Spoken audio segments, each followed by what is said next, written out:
Would you like to be happier, but you're not sure where to start? In fact, you think to yourself, if it takes more than 10 minutes a day, there's nothing I can do. Like, I just don't have enough time in order to even do that. Well, I'm going to share with you a secret to help make you happier in only 10 minutes a day. All right, the key to making yourself happier is to decide and live with intent. And an easy way to live with intent is to write down your goals, your thoughts, your emotions, your feelings, whatever it is that's going on in your head. All right, too often we forget that when we think about something, it starts spinning around in our head. Okay, we want to make sense of it, but it just keeps spinning around. And here's the way I like to describe it. So when you first have a thought in your head and it's going around, it kind of starts here, and as it pivots all the way around, you're having that thought. Right before it finishes, it starts again, right? So it never completes the thought. So now it circles around, starts again, and it creates this giant coil. That coil inside your mind becomes really, really big and really, really heavy. Okay, so when it's a big, heavy thought, have you ever tried to explain something to your friends, to a friend, a family, whatever, and you're like, listen, let me explain to you what's going on. And you explain it, and so you explain it, and it goes around like that, and you complete the thought, and it's just a little tiny ring, and you're like, no.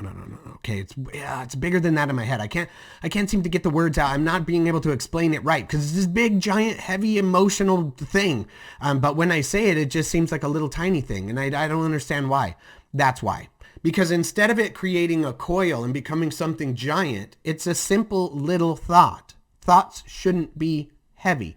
Thoughts they're just as quick or as little as you want them to be. So as you're having that thought, then you complete the thought. Now it's just a ring. You say it and it's gone.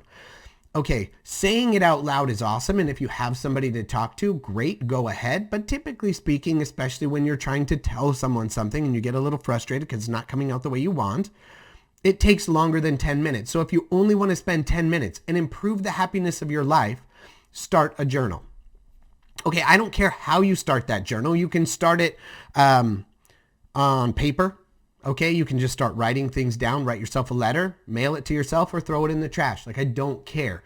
But here's the key. If you're going to keep a journal and keep track of the changes that you make in your life, it will help boost and bolster your self-image, your self-esteem, because you'll be able to see that you've set goals for yourself and then accomplished them. And you'll see the changes. You'll be able to track the changes that you have made in your life over a longer period of time, right? It's difficult when you see yourself in the mirror every single day to go, yeah, I'm losing weight, or yeah, I'm going gray or whatever.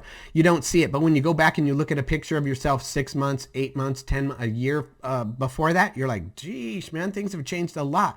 That's the beauty of a journal, is that you can go back and reread those things that you remember being so emotionally heavy at the time. Go back and read them and go, man, what was I so worried about? What was going on? You'll be able to see the difference you've made and the distance that you've come in your decision to be happier, in your goal setting, in your goal setting and the different things that you want to do in your life. All right. So keeping a journal is going to do a couple of things for us. Number one, it makes those thoughts complete, so they stop spinning around. Okay. Next, it gives us additional insights. When we write down the things that are troubling us or that we're worried about, that we want to accomplish, as we write them down and put them into actual words, a lot of times things in our mind, it can trigger other things. So while we're writing those things, you go, you know what else I just thought of? And then if you can manage to get yourself to write those things down as well, you will have a lot better and a lot deeper awareness of the situation that you're going through and ways you can accomplish those things or get past those things. All right. It also helps us identify our dreams, our passions, our fears, and the things we know we want to change about ourselves. So keeping that journal will allow you to go, man, I wish I could get over that. Great. Make that a goal. Get yourself over that. We're going to be going over goal setting and how to accomplish the goals that you set out a little bit later. So stay tuned. Be sure to subscribe to this channel if you're interested at all in becoming happier and you want to learn some more tips and some more tricks. and things that you can do to make being happier better. Wow, I don't know, I kind of got sidetracked there. Cool. All right, so how are you going to go about starting your journal? Okay, the best way to do it is to set yourself a goal to write for 10 minutes a day. Okay, that's why I said 10 minutes, right? Set a goal to write in your journal for 10 minutes a day. Now, you might say to yourself, I'm not a good writer. I can't type. I'm not going to put it in the computer. I'm not a good writer. Okay, great. Then self-journal in the camera to yourself on your phone. Okay, you can save those in a private little folder. You can even get an app that makes video content completely private. You can upload it to yourself, keep it private on YouTube, do whatever you want. But if you just don't want to write, you can't put the words down in letters, in paper, on paper, or on a Word document or Google Doc, then use multimedia. So record your voice in your phone, record a video of yourself saying those things so that it gives you not only accountability, right? Because you know you've had to do it, but it also gives you something to go back and compare to, something to go back and check on yourself with. All right. That way, journaling your changes, you can see how you've changed and how you've grown over certain periods of time. Okay. A next one is keep it private. Now, keeping private your journal, I think is a really good idea because we don't like other people to necessarily know our secrets, right? And if we're wanting to work on something, wanting to get something done and accomplish something, having your journal, maybe you were a child, maybe you had your journal found and read by a parent or a friend or cousin or something. In that case, it might be scary to think to yourself, I'm not putting my thoughts, my innermost thoughts, my dreams, my passions, my fears, I'm not putting that down for somebody to find. There's virtually at this point no excuse because realistically, you can keep anything private if you really want to. All right. Especially considering so many people are airing all of their garbage on social media, all of the things that they honestly should be keeping private, right? People aren't afraid to express themselves. What they should be afraid of doing is letting the world see those expressions before they've completed themselves or before they've come to fruition, right? So if you're worried about something, if you're thinking to yourself, you're going through some growth or you're going through whatever, keep those things private until you've accomplished those things and then share your journey if you'd like. But don't air your ignorance on social media, right? So keep a journal, keep it private. When you're writing and you're talking, let it flow, right? Just let it all pour out of you and come out of you. Write it down. Put everything down that you can possibly think of. If your brain switches to a different subject, let it flow, right? Your subconscious wants to get those things out, so let them get out. Let them out on the paper, the video, the recorded audio, whatever it is. Let it flow, let it go, right?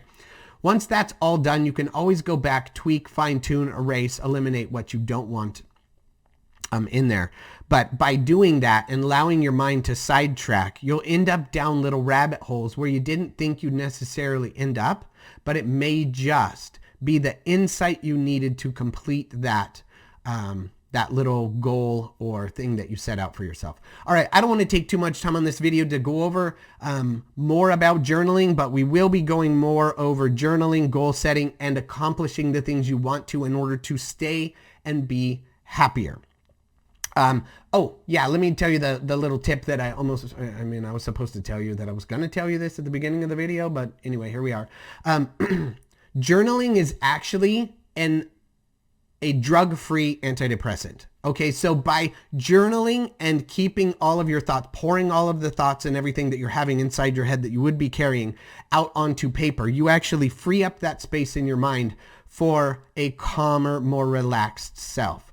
It actually takes away the anxiety that you were feeling and the depression that you were having, and it makes a space for you to feel more intentional and feel more gratitude for being who you are and where you are at that time. So I don't know if you know this or not, but gratitude, the feeling of gratitude, the state of being inside of gratitude, being grateful for something, doesn't allow for any depression or anxiety. It takes the space in your brain that would be occupying, and it removes it so that you can feel happier and calmer about what's happening. When you're thinking to yourself, man, I sure am glad I have my health. I sure am glad I have my family. I'm sure I'm glad I have my whatever it is. You can't be depressed when you're happy. You can't be depressed when you're grateful. You can't be anxious when you're grateful, right? So be grateful more often, journal, and allow those things to pour out so that the gratefulness can come in, take that spot inside your mind. All right, I look forward to talking to you some more. Please like and subscribe if you're so inclined, and thanks so much.